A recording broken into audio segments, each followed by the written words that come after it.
Hi everybody, this is Dan Stolebarger and it's time for our weekly Middle East update. This is for the first week of January 2016. And again, as a reminder, please go to our website at holygroundexplorations.com to download or to receive both the PDF PowerPoint as well as the YouTube link that goes along with this weekly presentation.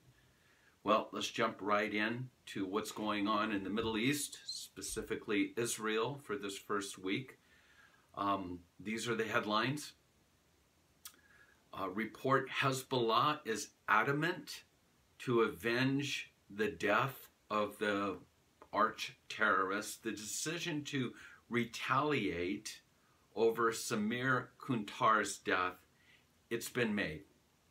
And it's final. There's no turning back. In the days when Hezbollah was willing to accept the killing of its operatives by Israel, that's over. Now, these are the words of Hassan Nasrallah as he spoke to the Lebanese media.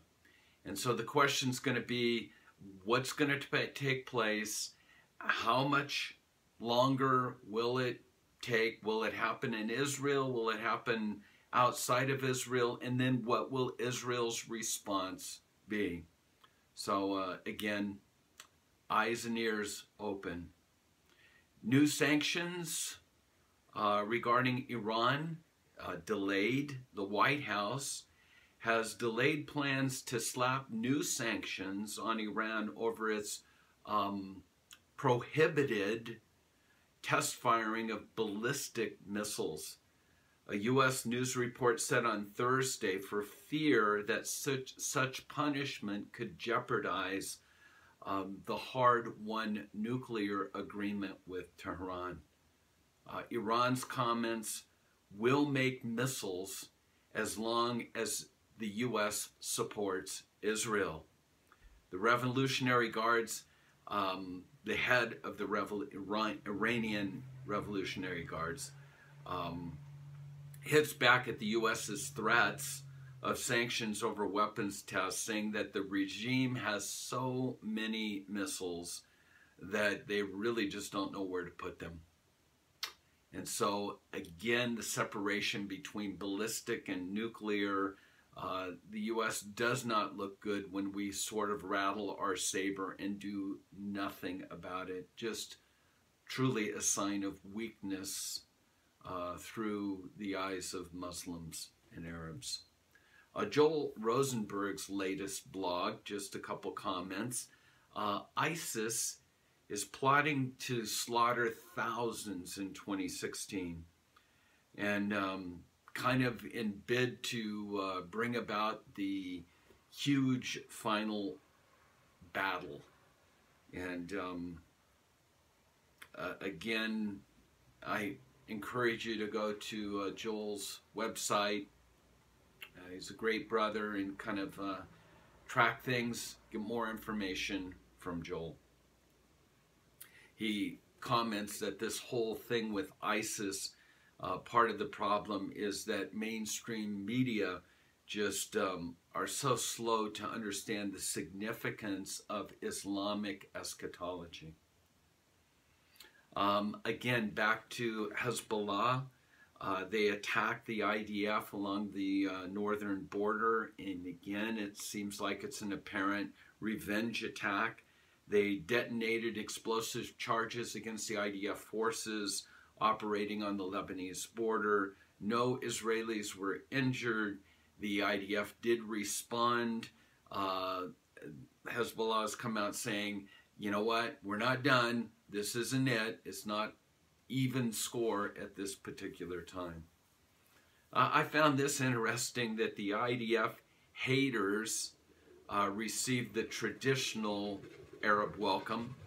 A tour bus visiting the Hebron, Kiryat Arba area was carrying members of, quote, Breaking the Silence group, a foreign-funded NGO that travels around the world and badmouths the IDF as they were entering in the traditional welcome, their bus was stoned by the Arabs.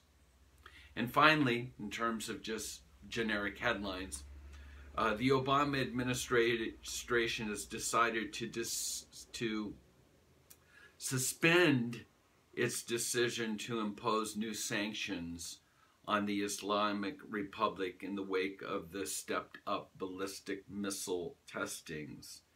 And again, just to sort of summarize this, when the United States said that it was going to impose new sanctions and then it pulled back, it sent a very bad signal. It is especially damaging to U.S. credibility and leverage, considering the fact that the Iranian Revolutionary Guard Corps, they fired unguided rockets very close to the American aircraft carrier, the USS Harry S. Truman, last week, while conducting what they called live fire exercises. So, what can I say? I'll let you kind of fill in the blanks with all of that. And now some specific things. Again, encourage you to get the PowerPoint, because there's pictures and the whole article there, and many times I don't have enough time to go all the way through this. This, in regards to ISIS, Israel is the only country in the world feared by the Islamic State terror organization, reported by a German reporter, Jürgen Todenhofer, the only Western journalist that's ever been allowed access to the terrorist group ISIS in Iraq. He spent 10 days with ISIS in Iraq and Syria. And again, like Rosenberg, he said that ISIS is preparing the largest religious cleansing in history. And he's very pessimistic about what can be done to stop it. And then he makes these comments: the only country ISIS fears is Israel. They told me they know that the Israeli army is too strong for them. And then on Saturday, ISIS leader Abu Bakr al-Baghdadi scoffed at international efforts to decimate ISIS through just airstrikes, while threatening Israel with pending attacks. He goes on and says ISIS believes it can defeat allied troops on the ground. They think they can defeat the US and the UK, the ground troops, who they say have no experience in city guerrilla or terrorist strategies. But he goes on to say, but they know the Israelis are very tough as far as fighting against guerrilla warfare and terrorists.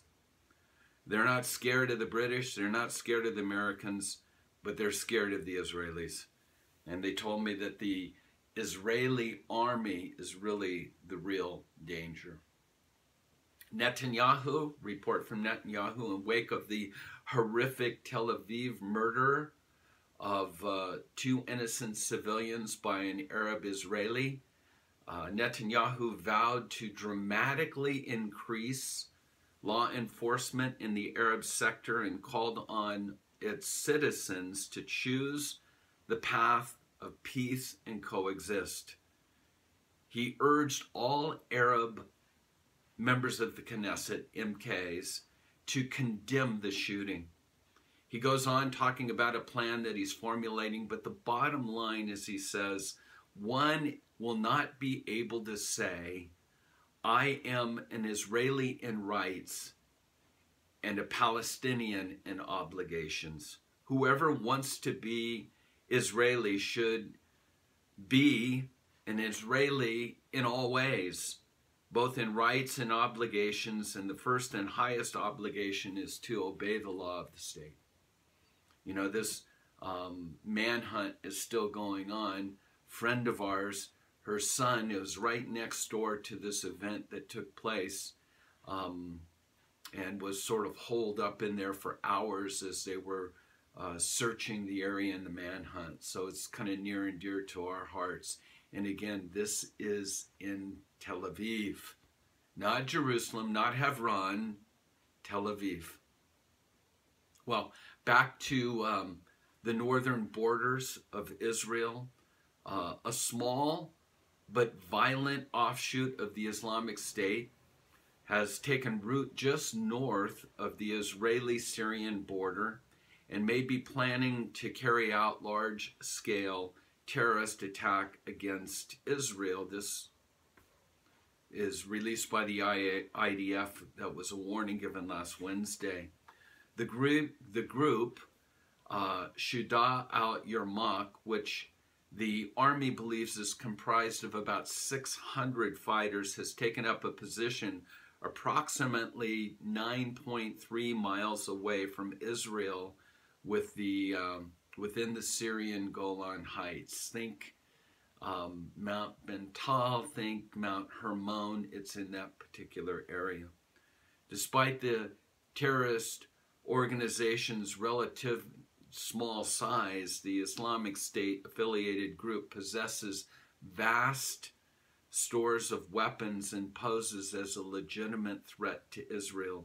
Again, a high-ranking officer reported to journalists last Wednesday. So once again, the borders of Israel, not just Hezbollah, but now with ISIS as well.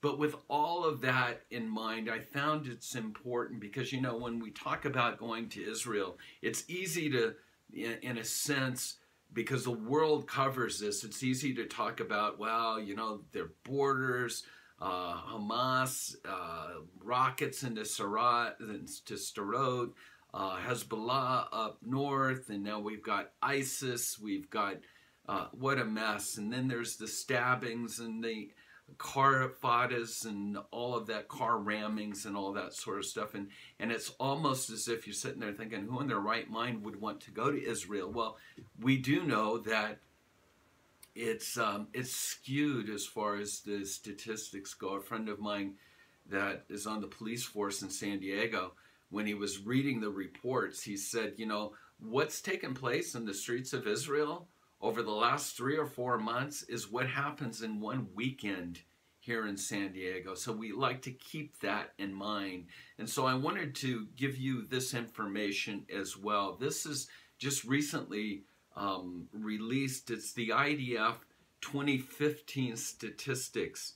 2015 marks the lowest number of casualties in a decade. And again, I'm just going to direct your attention to these numbers. But you would think, you know, with everything that's going on, it would be the largest, but in reality, it is the lowest number of casualties in a decade. So check that out. And then one last article, you know, we've talked about the power of social media. We've talked about Facebook in general, and so the question is there an anti-Israeli bias? Our friends from Shirat Hadim, they did an experiment, and you need to see the pictures here to go along with this, but let me read what took place. An Israeli experiment proves what many suspected for a long time. Facebook's anti-Israel policy has now been exposed. The law center, Shirat Hadim, conducted an investigation into Facebook's policy regarding the incitement of racial hatred. They decided to run an experiment and set up 2 Facebook pages.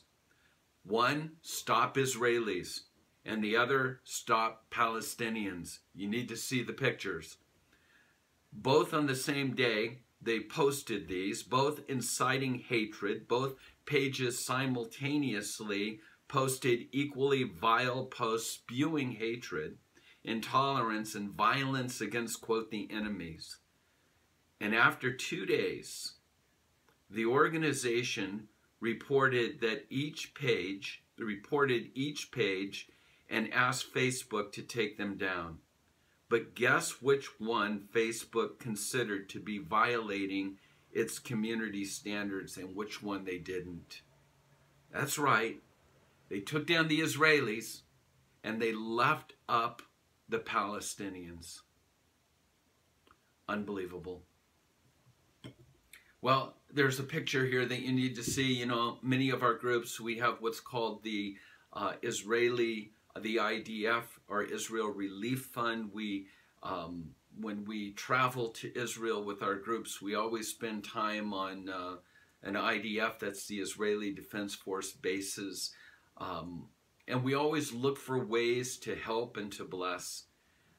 In the wintertime, many times we've been able to provide fleece jackets. In the past, we've been able to help with hydration systems or whatever. And I just thought I'd show you this next picture, because whether it's a vest or a helmet, the one thing that's now needed because of the knifings that are taking place is what you're going to see on this picture. It's the Israelis have just issued 850,000 of these to make sure that they're available to the soldiers. And so it's just a reminder to pray for the peace of Jerusalem, and to be praying, obviously, for Israel to have their eyes open to receive their Messiah, but also we pray for the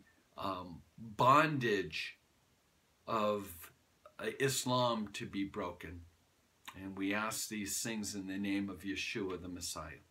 Well, God bless you, and may the Lord's face shine upon you. May He bless you. May He give you His shalom.